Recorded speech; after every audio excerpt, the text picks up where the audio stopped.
Hello everyone, thank you for taking the Charles the Great tour, honoring His Majesty's reign from 768 to 814. We will be your Rustifioris for this trip. During this tour, we will take you through the Holy Roman Empire and visit three places: Palace of Aachen, Imperial Palace of Goslar, and Nuremberg Palace. While in these locations, you will be shown a few important artifacts such as Charlemagne's sword, throne, birthplace, and learn about his coronation. But please do not touch these as they are for viewing only. Have fun and enjoy.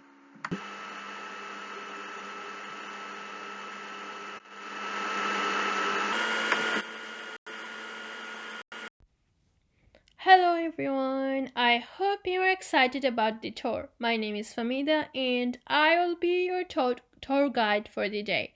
As you all know, this is the first day of our 3-day tour. So buckle up and follow me. On our first day, we're going to be touring the Aachen Cathedral. But before we start, let me first tell you guys about Charlemagne. Just in case you aren't sure who he is, you may have heard of him as Charles the Great. He was born on the year of 742, around the year 768. When he was about 26 years old, his father died, and him and his brother became the kings of the Franks. However, pretty soon his brother also died, making him the only leader of the Franks.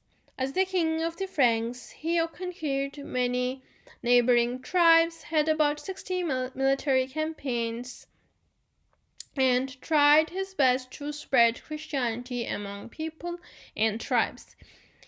In the year 800, he became the Roman Emperor. That is where his connection to the cathedral started.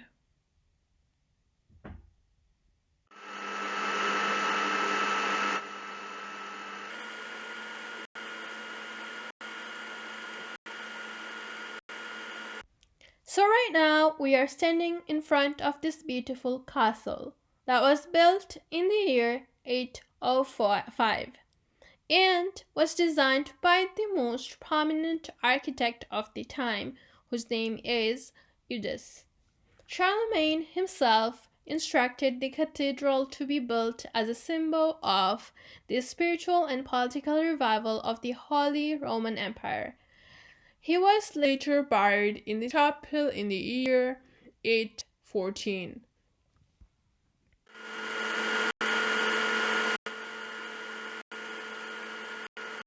The cathedral is also known as the Kaiserdom. It is one of the oldest churches in Germany and it consists of multiple chapels. As you walk in it, you'll be able to notice many treasures which are from the medieval period. And you will also be able to notice treasures and artifacts made of gold, gemstones, as well as marble. These treasures Most of these treasures have historical as well as religious values and importance.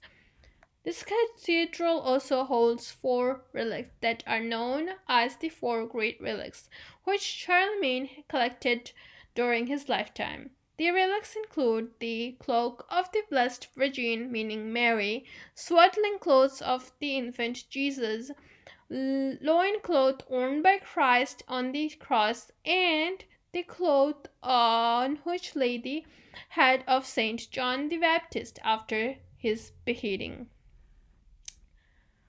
You might be very excited thinking you'll get to see those, but unfortunately these relics are not always available to the public, so you won't get to see it. Sorry. But don't feel bad, because as we continue on this tour, you'll get to know where some of Charlemagne's bones are located.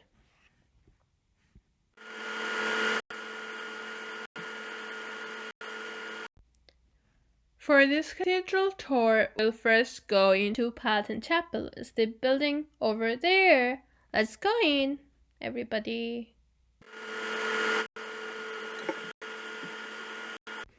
As you all are walking in, take a moment to look at the door. This is called the Oath Door. I know it looks like a lion's head, but, well, anyways, These doors are made of bronze. They have survived through wars and a lot of firefightings. When you guys get inside, please take a moment to also look at the walls. As you can see, these walls are decorated with beautiful and very detailed mosaic artwork.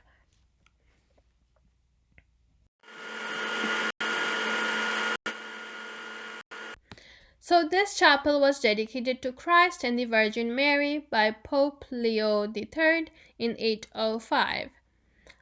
The coronation of the kings and queens were held in this chapel from the year 936 to the 1500s.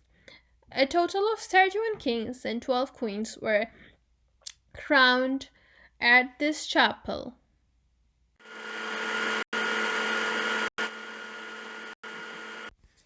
During the coronation ceremony that took place in the Palatine Chapel, the bust of Charlemagne would be carried towards the new king or the queen.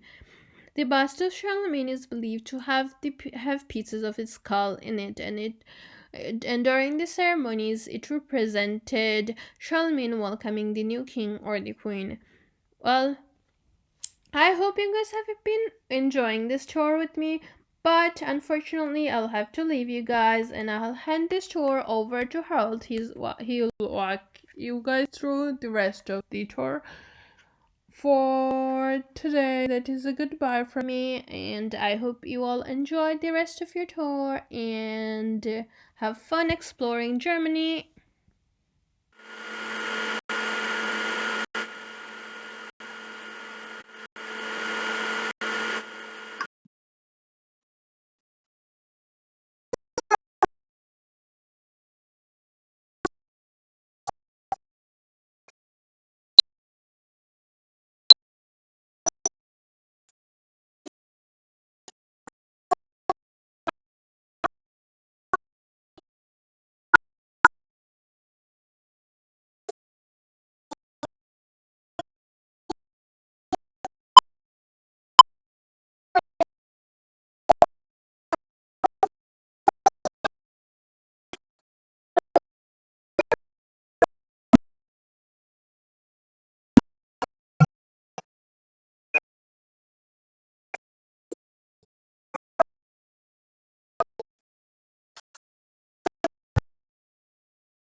To also protect the papacy from the Eastern Empire.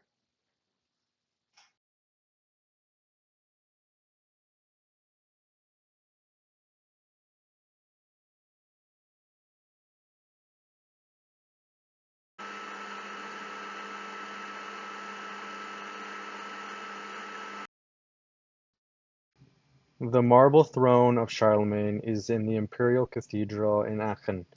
It was installed around 800 to the specifications made by Charlemagne himself, and it has virtually been unaltered since. Upon close examination, the throne looks pretty simple and doesn't have a whole lot of decorations, but there's not a single aspect of this seat that is not of high symbolic significance. Almost all the material that is used has been brought from specific sites for its symbolic, religious, or political meanings.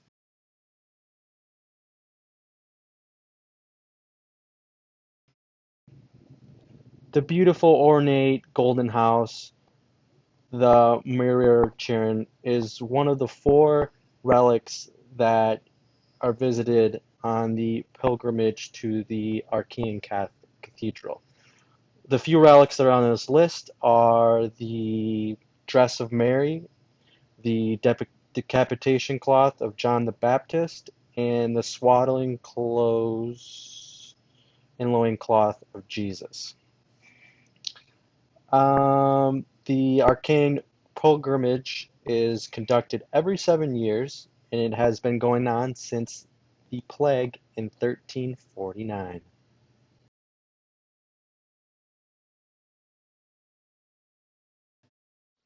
Now we make our way into the Aachen Cathedral treasury where we'll find some artifacts of Charlemagne. The most famous one would probably be the silver gilt bust that was made by the orders of King Charles IV around the 14th century, and it actually has parts of Charlemagne's skull in it. Another great artifact of his was his hunting knife, that are one of the few knives of the medieval time that are still available and preserved in Germany. And another great item he had was his hunting horn that was made of an elephant tusk, which is really interesting. Having explored this area of Germany and especially like in Cathedral Treasury representing Charlemagne, we move on to the Nuremberg Palace.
Now, I think it's time to show you the deep well. Fun fact, this is the castle's most important source of water.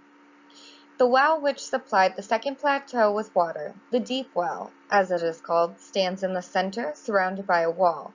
It is 335 feet deep, hewn out of the solid rock, and is said to have been wrought by the hands of prisoners, and to have been the labor of 30 years.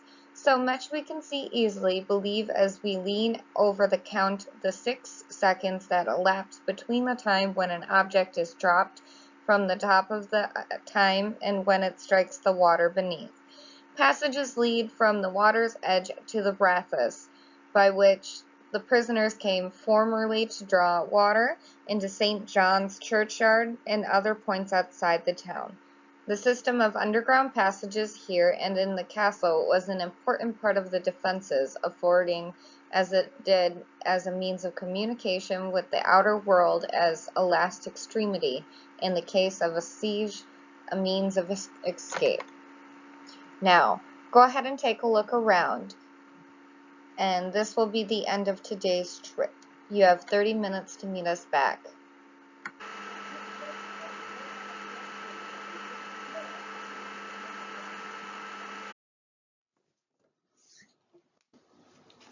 Hello, everyone, and welcome to the last day of our tour. I hope you have been enjoying the tour so far. And today we're going to be looking at the Imperial Palace of Goslar. Hope you enjoy it as I walk you around. Before I walk you guys around the building, I would like to talk about this place. The Imperial Palace was built between 1040 and 1050 under the orders of Heinrich III.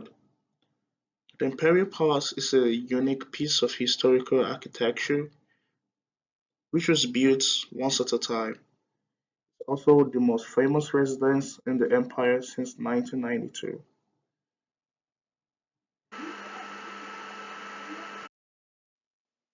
As we walk inside, we can see the imperial throne, which was made in the second half of the 11th century and was the throne of the German emperors and kings in the Church of Saint Simon and Saint Jude.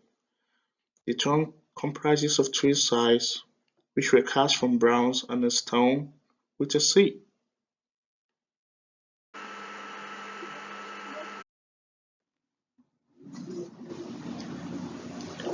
As we walk outside, we can see the Brunswick Lion's image. This is a very historical figure in the Imperial Palace of Gaslow. The Brunswick Lion is called the symbol of power and can be found at the front of the Imperial Palace. The lion grew into a symbol of power in the 12th century.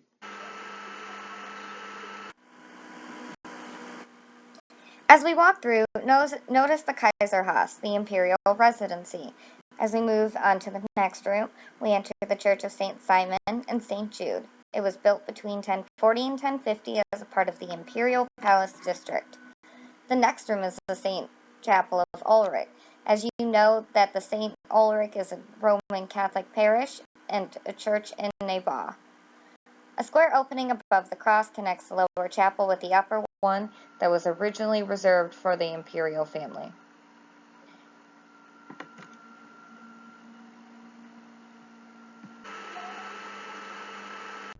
The Town Hall of Homage Goslar is set up as a council chamber. It houses the Lord Mayor's office, and when you walk inside the room and you look around, its walls and ceilings and windows are all covered in wood panel paintings, paintings that tell a story. Take a moment to look at these paintings and enjoy their beauty.